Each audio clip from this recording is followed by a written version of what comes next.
I'm not the house of cards that falls down easily. I'm strong enough to handle what you throw at me. Welcome to Mental Health News Radio. I'm your host, Kristen Sunanta Walker. Just what are we going to discuss? The intimacy that is mental health. Let's continue to make it as comfortable as discussing brain health or heart health. This show has been on the air for several years and we have amazing co-hosts. And then we created a network of podcasters on mentalhealthnewsradionetwork.com, a place where every possible facet of mental well-being can be talked about openly. My show, after several hundred interviews, the format is this: intimate, deep, funny, touching, sometimes uncomfortable, but always vulnerable conversations with interesting people. The goal is to have you, our listening family, many of you who have become my good friends, feel as though you are listening in on private conversations. Thank you for tuning in and becoming part of this amazing journey with me, and now with our network of podcasters. Just knowing this podcast might be helping any of you realize you are not alone on this journey called being a human being makes doing this podcast worth every second. After all we promised, we'd be cordial. Hi, listeners. We are back with Tracey Brown. She was on our show recently talking about her book, and we're going to clarify a few things on this show and hopefully not get the level of really interesting feedback that we had from the first one. Hi, Tracey. Yeah. Hi, Kristen. So give us kind of a play-by-play on what happened since we aired that show. And first of all, of course, the name of your book. The name of the book is Rescue to Recovery, and it's a veteran's story of hidden scars and personal discoveries. And I'll just take a minute on that because the focus of the book, let me say first, it's a great country that we do live in, that we can still express our opinions publicly. I think that's imperative that we have that. However, there are laws to protect us from opinions turning to libel. I mean, when people take things out of context and whatnot. But since our first interview, there have been some members of the Coast Guard that were offended that I used the words rescue swimmer to describe one part of what I did during my service. And they were equally offended by the cover. And so let me just state that in 1983, there was no rescue swimmer school. It hadn't been formed, and therefore they are correct in that I do not have the designation of RS, which is for rescue swimmer. Those that went through the school got an RS, a rescue swimmer number. And those people are some of the most elite rescuers on the planet, as far as I'm concerned. As I did not attend a school that did not exist, I could not, of course, would not say that I was a designated rescue swimmer.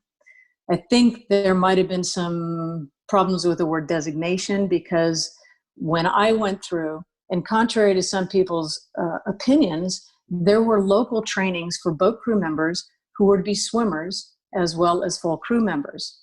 And I attended a 2-week training, which gave us basic EMT training, rescue techniques, and a few other things. So those of us that attended those local trainings were to be the small boat crew swimmers, if and when needed. And we were definitely needed a lot in San Francisco. We did a lot of trainings as well. We did trainings with all the stations. We were actually one of the people that contacted me, or didn't really contact me, but made comments on public forums, basically saying that I was saying that there was never a station Yerba Buena Island, which is where I was stationed. In fact, I was stationed on Yerba Buena Island, and it was part of what was known as the United States Coast Guard Group San Francisco. So it was a group of stations. It was Yerba Buena Island. I'm not sure if Fort Point was in there, and Fort Point isn't even a station anymore. I believe the Air Station San Francisco was there. We did a lot of trainings with helicopters, which again, that bothered a lot of people. It bothered them because they thought that you were saying that you were designated helicopter rescue. Helicopter swimmer. Yes, exactly. Okay. Which is not at all the case. But the fact is, you did do rescues involving swimming from leaving small boats, a helicopter. Is that correct too? Well, no, from leaving the small boats and working with the helicopters. Okay.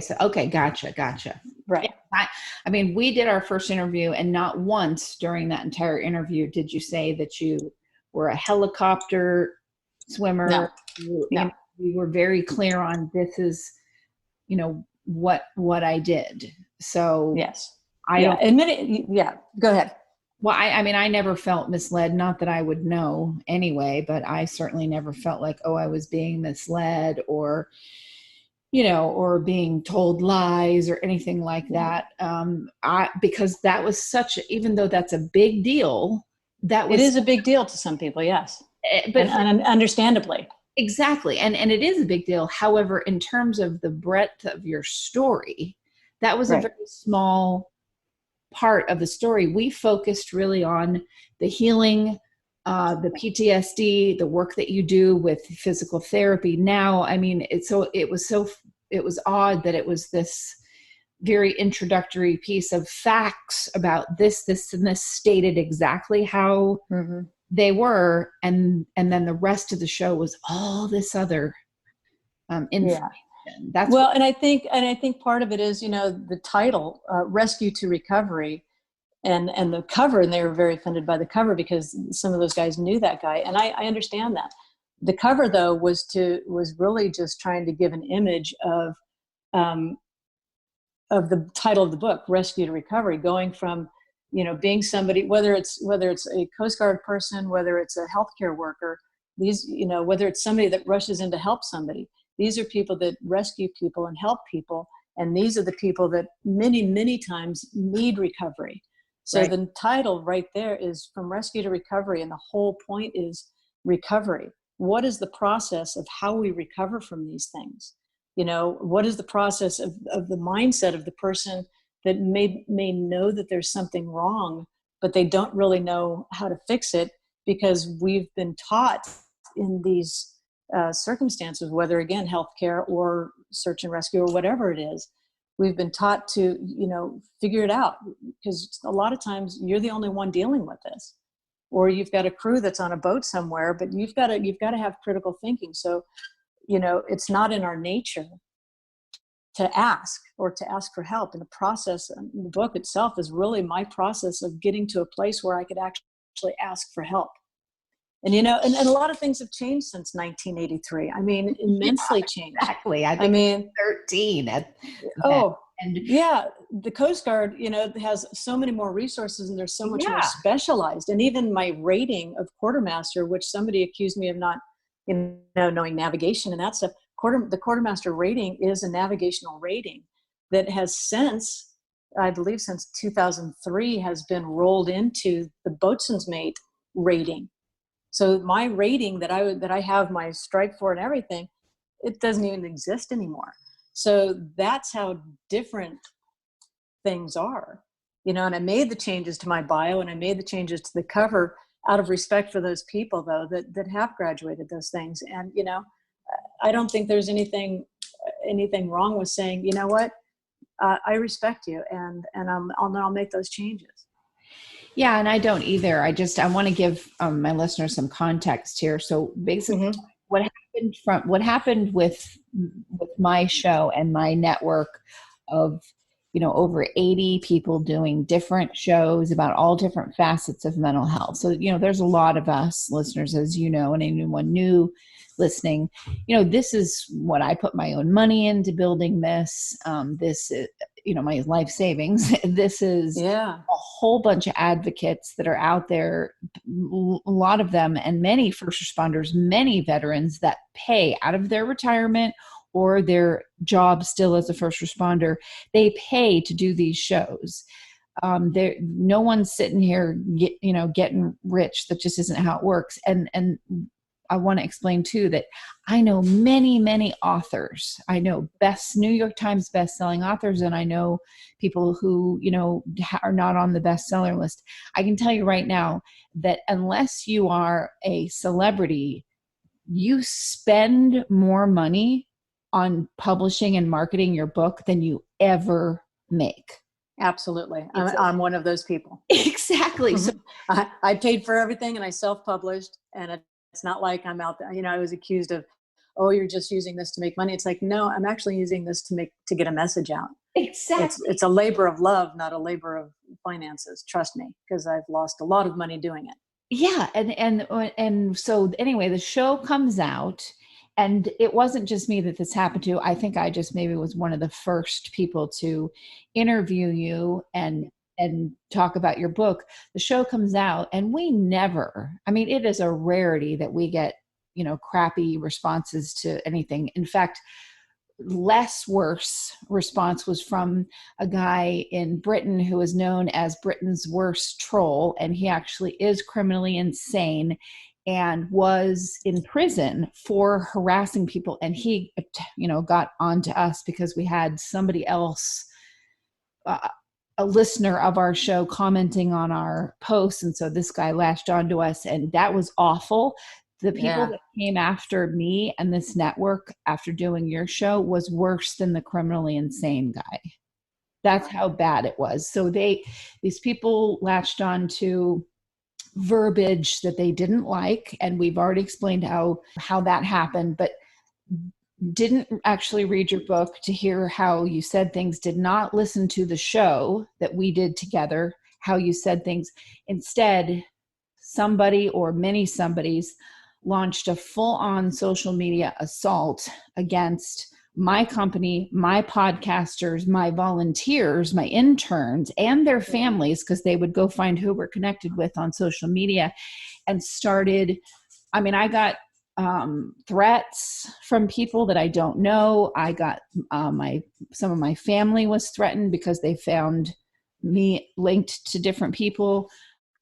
Wow, I'm so very sorry. Well, yeah, but that is just not right. It's not and it isn't your fault. What was interesting though, I was like, wait a minute, this is all coming from a verbiage. This reaction to what they don't like is so beyond what is acceptable upsetness that it was just, just disturbing. And I thought there has to be some other, it can't just be this. And certainly representing the Coast Guard and acting this way. Yeah. Well, in defense, as it were, for them, I understand it is an elite group of people, and there are 5 women that have graduated that course that I know of. And I believe that they were in a very strong protective mode for them. And I don't begrudge them that. Right. It takes a lot for a woman to be recognized in the military for something such as this. And I have nothing but respect for those women. I have no desire to take anything or to try to take anything away from them. I think they are to be celebrated. And the guys, and I get it. I was in the Coast Guard, and once you are accepted, you basically have 35,000 big brothers. And, I totally understand that. However, that said, there are still people leaving reviews on a book that they haven't read on a public platform. And that's, it's like, and going after people that they don't even know that run right. advocacy networks that I never met you until that show. And here I am, my life threatened, my livelihood threatened, this network threatened, not taking into account what they're doing. I did get one apology from someone who said, oh, we took things too far. I'm so sorry. No one should have threatened you and your workers and blah, blah, blah. But they still kept leaving comments, not threatening me, but threatening another podcaster that not on my network, but of someone I've had as a guest on my show who also does advocacy. They left threatening messages to him too. And I thought, my God, you're apologizing. You're admitting that what you guys are doing is so wrong. It actually, some of it is illegal. I know this because of what I went through with the troll in Britain. Is illegal. A crime was committed, and yet, and got the apology from one person, but they continued with this behavior with other podcasters. So I just wonder what the psychology of that is, of people that do that, because there's no excuse. Even if you did say the things they accused you of, which you didn't, there is no excuse for that kind of behavior, period. That's why there are laws that protect people from this kind of behavior.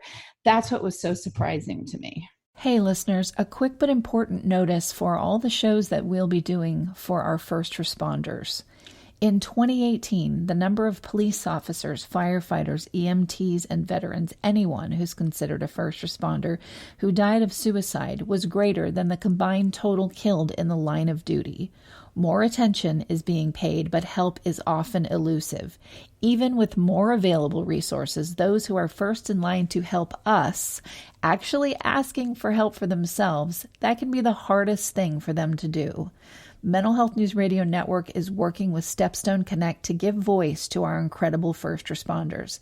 Stepstone Connect is an organization born of the belief that accessibility and confidentiality will eliminate traditional barriers to treatment. Privacy and the peace of mind that comes with it, combined with easy, everywhere access, underlines Stepstone's mission and treatment philosophy. It's simple. With access to the internet and a device with a camera, you're a click away from leading mental health clinicians who specialize in the treatment of PTSD and other trauma-related injuries for first responders and their families. If you or someone you care about is struggling, please don't let another day pass before discovering what Stepstone can do. Stronger connections, everywhere access, stepstoneconnect.com. You can find out more by going to their website, stepstoneconnect.com, or call 800-495-3761. Now back to the show. Yeah, it was very surprising. And even, and I have to say, I spoke to a couple of folks that were really great. And, they understood, once I was more than happy. The minute this happened, I took the book down. Now, Amazon has not been the most available for certain things. But I took the book down. They didn't take the cover down until I had everything redone as far as manuscript and everything, as far as bio and stuff which is more money, of course. But again, it's not about that. It's about doing the right thing. And for me, it's about respect and about doing the right thing. And, all you can ask for people to do is to have the same respect that you're paying to them. And if you don't, then my heart goes out to them. And I'm sorry that they cannot find that space to go, maybe this did go too far, or maybe this, but you can't expect people to play by the same rules. They've got their minds made up about things, and you move on. Again, the book is about a journey. It's about a journey of finding a voice, finding a way to speak truth, and hopefully helping others to find their voice and speak their truth. I think I said this before in the show, that everybody's voice matters. None of us learn from the same path. We don't learn it. That's why so many people speak about mental health. So many people speak about depression and confusion and frustration and anger. I mean, these are all part of what PTSD is. And so people that haven't started that journey, or don't even know that there's a journey ahead, they're just where they are.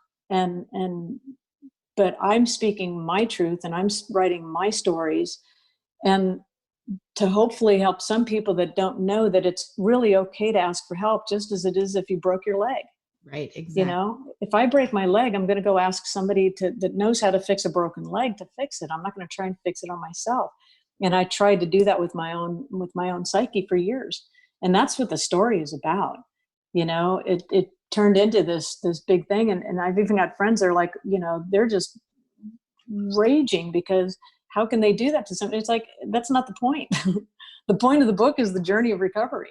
Right. So let's, I'm all about, hey, I did the respectful thing. I did what I needed to do in order to make right what I understand as far as respect is right. And then I'm moving on. Right. I'm moving forward into telling the story of recovery, telling the story of, and I'm going to tell you, 5 years ago, had this happened, because of the therapy and because of the things that I've experienced and the healing that I've recovered, I would never have been able to go through this. Right. Had I not had the tools that I got through therapy. Good point. And that to me is the win. It's like, there's a visceral response when somebody attacks you, but there's a logical response that I can go, you know what, I can use this tool and I can use this tool and I can use this tool, and I can find love and forgiveness and respect in that space, and I can move forward. And I'm very thankful for that. Right. And my secondhand anger kicked in. I'm just going to. It did for everybody. First of all, you're attacking me, and now you're attacking my family and my employees and my volunteers. I mean, yeah. And you go into mama bear mode, man. It's like, totally. I'm like, what? I'm calling my stepmom and going, because she was in the Army, and she's in her 70s, and she was doing combat in Desert Storm before women were allowed to say that they were in combat, but she really was there on the ground doing combat. That's really what was happening. But boy, if she ever said publicly, that's what I did, would she get slammed for that? I don't know. Maybe. Probably. Probably. But, she wasn't doing it. Yeah.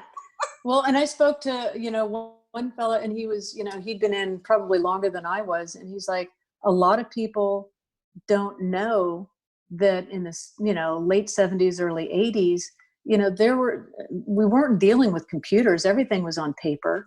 A lot of these local. There weren't smartphones then, even. There were no smartphones that had freaking, I don't even know. The carriage. The carriage. Yeah, exactly. Yeah. Oh yeah. And that a lot of these things, they had a local training. You go to the local training, they contract it out. We had a local training for heavy weather surf training.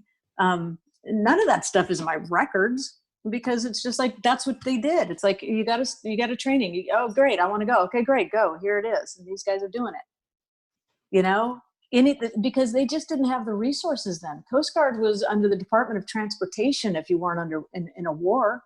And so, it's like they didn't even want to buy, an extra small, survival suit for me. So, yeah, it's like, here, this is the smallest one we got, wear it. And it's like, okay. I mean, it's just what you did. I wonder if it's, and we're not going to get into anything political. All I'm going to say about it is I, and this isn't political, is just the nature of the times that we're in it made me sit back and go, oh, is this the nature of the times we're in with COVID and everything that's going on? Is that what prompted, people are at home, they're upset, they're going through their own issues with having to, with what's going on in the world. And so they lash out online because that's a space where they can do that. I think it certainly perpetuates it. I don't know that it I know that the wording that I used, I'm sure that was what prompted it. However, the perpetuation is because people are not as busy as they usually are. They have more time to be on social media. They have more time to reflect on themselves. And sometimes, I'm not saying anybody necessarily in this situation, but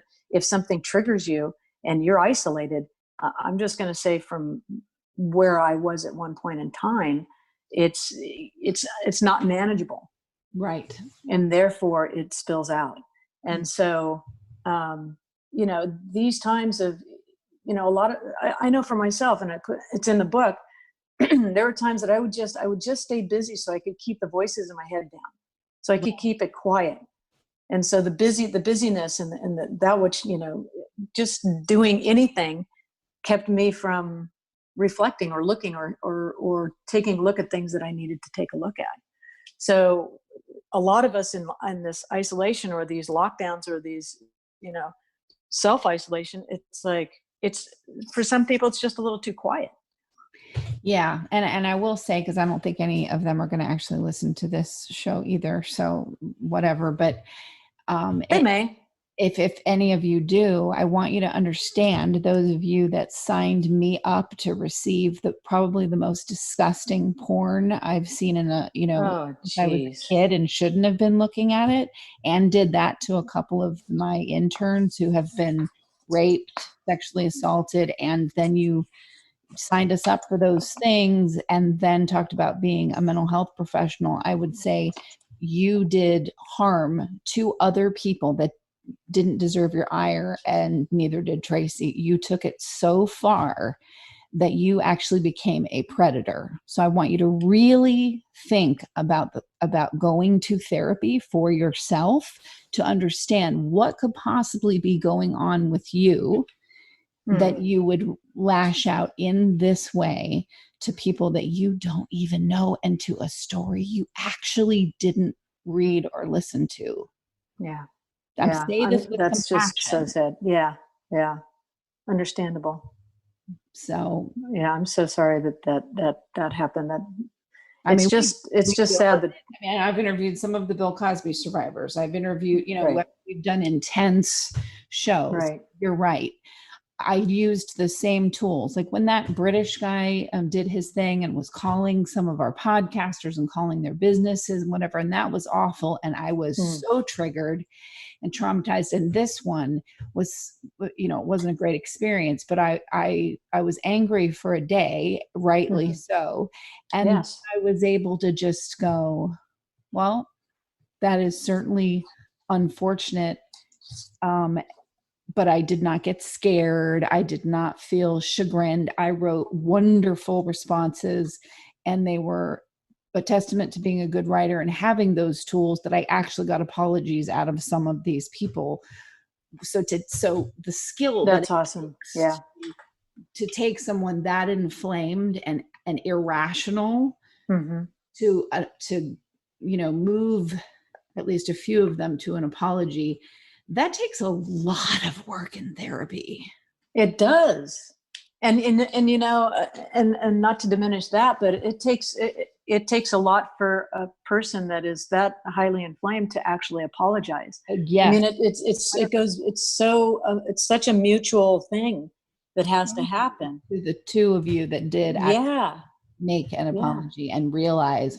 Yeah, that's huge. It's a thing in our times when people are so, there's so much going on that's so stressful right now and across the globe, that this need to be right and to defend our rightness is part of the problem. It's an ego thing. And there's a thing about, letting go of that and being willing to go, oh, does this exist or that exist? Maybe I can expand my world a bit and see things differently.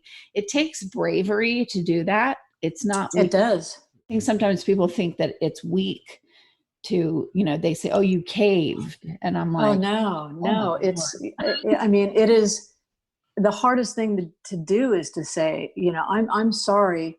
And whether you're wrong or not, it's like, even to say, I'm sorry if I was wrong, or if I was insensitive, or this, and I apologize as well if there was an insensitivity or a lack of understanding of how things had changed, Right. And so, I just think apologies can go a long way. And I think listening goes a long way. Somebody told me a long time, we have 2 ears and 1 mouth. Maybe we should listen twice as much as we speak.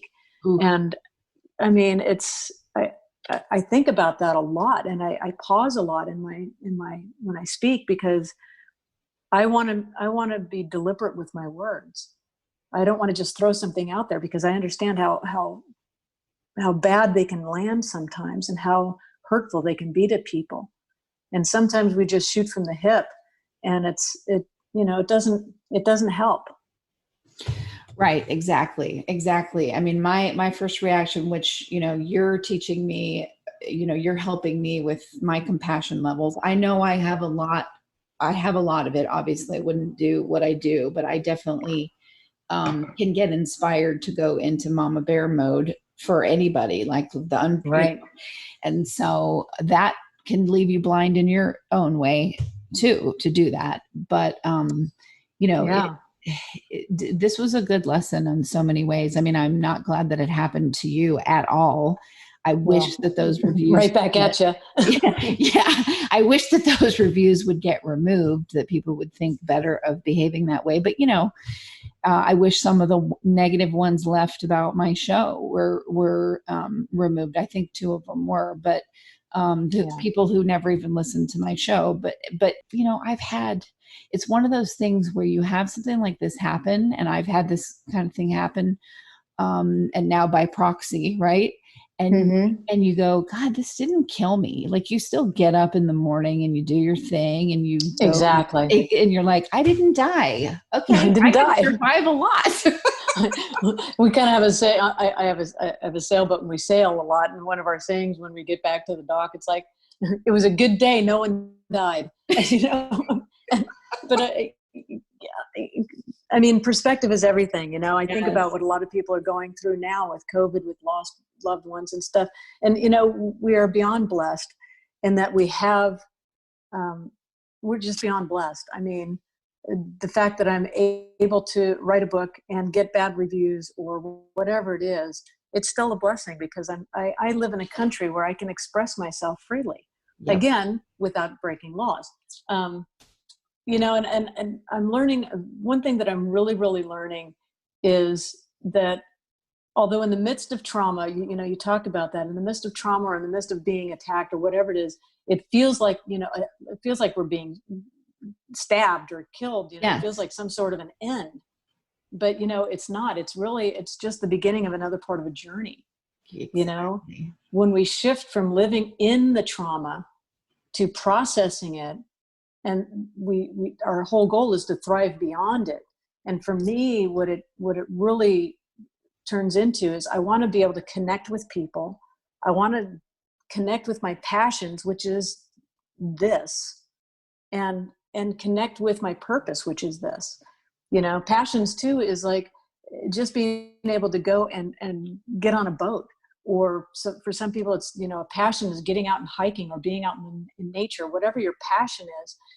Without processing trauma, you're limiting yourself in those joys. Oh, absolutely. You're living a quarter of a life or half of a life or 3/4 of a life. Or a minuscule portion of life. And it's like moving through trauma. That's the thing that I think scared me the most when it came to trauma. Is like, I couldn't even look at it because I didn't think that I would survive it. I didn't think I'd get through it. I thought I'd get lost in it. And that is the furthest thing from the truth. In looking at these things, you're literally starting the process of coming out of it. Even though it feels like you're in the middle of a big dark tunnel that you can't figure out which way is the light, Yes. So exactly. And, it's interesting too, to be in a space where people say, don't run away from your feelings, sit with your feelings. And that's what's been so hard for a lot of people with COVID and the, self-isolation, is because a lot of people that are running from whatever they're running from have to sit, and there aren't those distractions. And what I love about being in this field, and what I try to convey in every show is, like, I got my feelings hurt yesterday in kind of a big way by someone I trusted, and they did what humans do. They broke, my trust on something pretty profound. And you know what? I just allowed myself I didn't scream and rant and rave at them.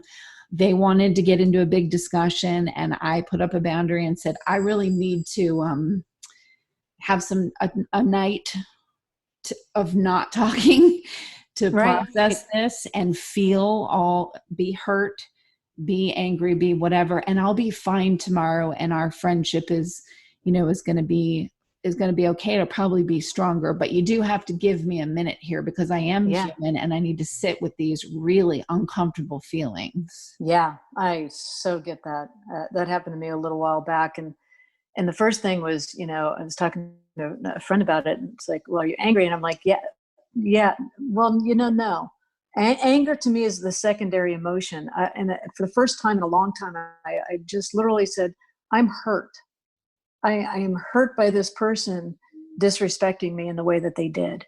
Right. And I can choose to just get angry and just say, forget about it and cut them off.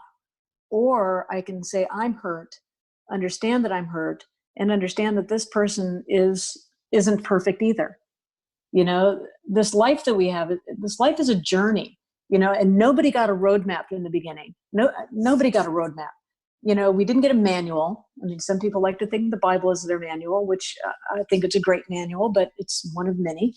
Right.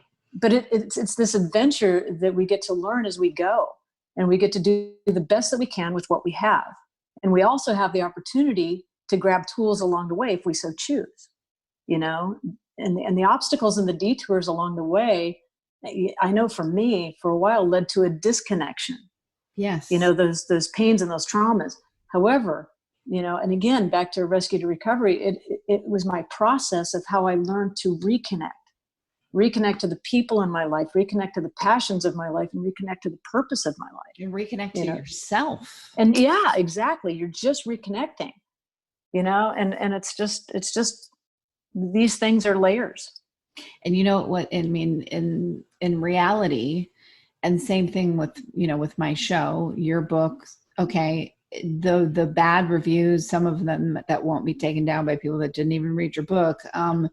What's interesting about that is you didn't do this for the money. And if you did, then you're delusional because you're not, you wouldn't make any money. Exactly. I know. Absolute delusion. Every author I know, even the big ones, are like, you don't get, after Amazon, you just don't make the money unless you're, Joe Rogan or Brene Brown or Oprah. You don't make the money that you used to in publishing. You just don't. So the bad reviews is like all anybody did is they didn't accomplish what they wanted because there's a lack of education around why that's there. So they didn't work in the way that they were trying. Well, yeah, I mean, and if they just needed their voices heard, well, God bless them. But you still don't get to call somebody a liar. You still don't get to call somebody a fraud. And you certainly don't get to, throw federal laws at somebody that hasn't broken a federal law. Right. So, I mean, and I get it. I get a knee-jerk reaction. I get protecting somebody that you care about or a principle that you care about. I get that. But, you still can't try to destroy somebody because you don't like how something is read. Exactly. I look at it like this. I am not happy, and listen, these people don't listen to my show, so I can say this. I am not happy about people moving into a very close-knit community that I live in that are absolutely racist all over their social media. I don't like the fact that they are now my neighbors, and I don't like that they came from a state that's full of a hotbed. It's one of the states marked in red on the map for coronavirus, and they walked in with no mask and making fun of this and saying it isn't real when I have 4 people who have passed from this, but I didn't get a knee-jerk reaction and start screaming and yelling and whatever. I just put the mask on myself, and I choose not to associate because that's what mature adults that take care of themselves do. Exactly. Yeah. So, I get all of it, but again, for me, the point is, the point of the book is not that. It's a very small part of it. And, I'm going to move on. Yep. I've done what I need to do. I would hope people would, I don't know, do the right thing or just ignore me. I'm not trying to take anything away from anybody else. I'm just trying to get a message out of the story of how I went through this, not claiming to be clinical psychologist, not claiming to be anything other than a human being who dealt with trauma and constantly deals with it because we're bombarded all day long. Right. And somebody that's trying to maybe give other people here was a path that I took. Maybe this will make sense to you. Maybe it won't. But that's why we listen to so many different voices, so we can find one that we can connect with. Exactly. And we didn't know each other before. So no, we did not. The accusations of you twos are in it, horrible grammar and whatever, but yeah. You twos are in it together and blah, blah. And I'm like, okay, wow, I don't even know what you're talking about. So what I say now is I'm glad that this happened, because now we are friends. Yeah. We probably would have been anyway, like, but now it's right. like, no, we're not just friends. We're sisters. Okay. I do believe that. I believe that. It's like, you know, it's a little bit of a battle that we kind of gone through, and that bonds people in ways that other things don't. Exactly. Well, I'm glad that you were open to, because I want listeners to know I asked to do this second show. That's I wanted to do this. So Tracey, thank you for being open to that. And, you know, I mean, very brave of you after what you experienced. Well, thank you, Kristen. Brave of you as well. But, you know, all we can do is, you know, say some prayers, give some good thoughts to people, and move on. You know, it's like, let's learn from what we've done. Let's learn from where we've been. Let's learn from the things that we experienced and move forward. You know, I'm not going to dwell in anything and dwell in any past things. And, you know, I know that what I've said is true. And I know that my story is true. And, you know, you move on. You're helping people. You're out there doing this to help people, and you're and she's actually helping me tremendously, and I can disclose this because I'm the patient saying it, but I have really painful arms and hands from being on a computer and a smartphone for my entire career, and I'm 50, so you can imagine, you know, it's been since my 20s that I've been on a computer. And then as soon as the smartphone was invented, I don't know what the year was of that, but certainly on a phone since then. And the pain, it keeps me up at night. And virtually I'm working with Tracey to, you know, halt and repair the damage that I have done. Yeah. And it's phenomenal that it's actually happening. I had my first night the other night of pain-free sleep in a long time. That is so awesome. So glad to hear that. So thank you for that. Thank you for coming back on, and thank you for being so damn brave. What an example for me too. Well, you know, I think honesty is one of those things that yes, being honest can be considered a brave act, but honesty is one of the most freeing things that you can do.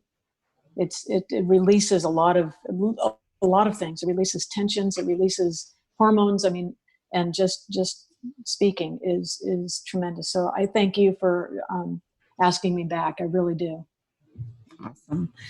Awesome. And listeners, thank you for tuning in to another episode of Mental Health News Radio on Mental Health News Radio Network.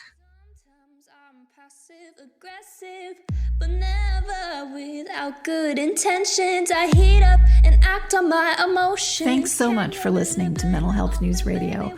Our podcast can be found on iTunes, Stitcher, and hundreds of other podcast apps, or you can visit our website at mentalhealthnewsradio.com. If you have a question or would like to be a guest, become a podcaster on our network, or join the amazing organizations that help keep us on the air, please email us at info@mhnrnetwork.com. Get ready for that special goodbye from our resident therapy dog, Miles, and a special thanks to Emily Sohn for letting us use her incredible song, Cordial, for our podcast music. Listen to the full song on SoundCloud at emily.sonne. Don't be surprised when I don't hate on you. After all, we promised we'd be cordial. Sometimes in you I can fight it. Good boy.